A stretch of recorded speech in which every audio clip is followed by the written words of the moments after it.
భక్తులు ఎవరైతే విశ్వసిస్తారో ప్రధానంగా అనే అంశంలో చూసుకున్నట్టయితే కలియుగ శ్రీ వెంకటేశ్వర స్వామిని విశ్వసిస్తూ ఉంటారు చాలామంది కూడా చూసుకున్నట్టయితే.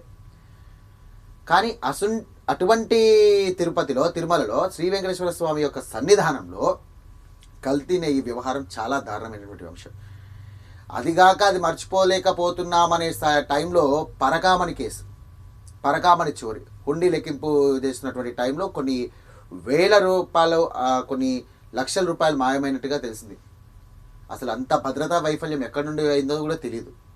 దీనిపైన కూడా సిట్ అధికారులు విచారణ చేస్తూ ఉన్నారు, సిబిఐ కూడా విచారణ చేస్తూ ఉంది, హైకోర్టు కూడా తీవ్రమైనటువంటి స్థాయిలో మండిపడింది.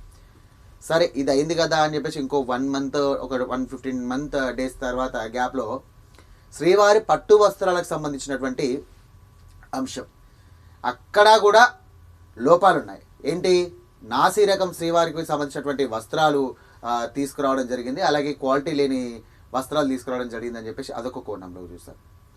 ఇంకొక అంశం చూసుకున్నట్టయితే దళారీ వ్యవస్థ చూసుకున్నట్టయితే భక్తులకు మోసం చేసే విధంగా కూడా అక్కడ ఉన్నాయని చెప్పేసి చాలామంది భక్తులు అంటూ ఉన్నారు. ఇక ముఖ్యంగా మళ్ళీ ఇంకొక అంశం, అసలు దారుణమైన ఘటన ఏంటంటే తిరుమలలో ఖాళీ మద్యం సీసాలు. తిరుమల ఎంత పవిత్రమైనటువంటి ప్రదేశం అసలు నిజంగా చెప్పాలంటే. కలియుగ దైవం అయినటువంటి వెంకటేశ్వర స్వామి కొలువు తీరినటువంటి ఒక ప్రదేశంలో ఆ 7 కొండలు కానివ్వండి, తిరుమల తిరుపతిని కానివ్వండి చాలా పవిత్రంగా భావిస్తూ ఉంటారు చాలామంది ప్రతి ఒక్కరు కూడా.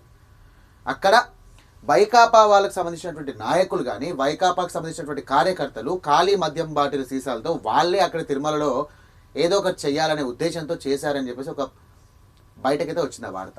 ఎందుకు ఇంత అసలు తిరుమల పైన ఇంత రగడ జరుగుతోంది? ఎవరి నిర్లక్ష్యం?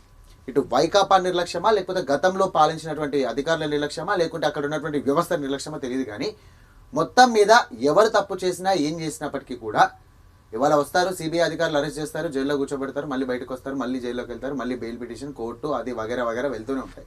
బట్ చెడ్డ పేరు వచ్చేది, ఒక మచ్చ వచ్చేది మాత్రం ఖచ్చితంగా తిరుమలకే. దీనివల్ల భక్తులు తీవ్ర స్థాయిలో మండిపడతా ఉంటారు, భక్తులు వాళ్ళ మనోభావాలు దెబ్బతింటాయి.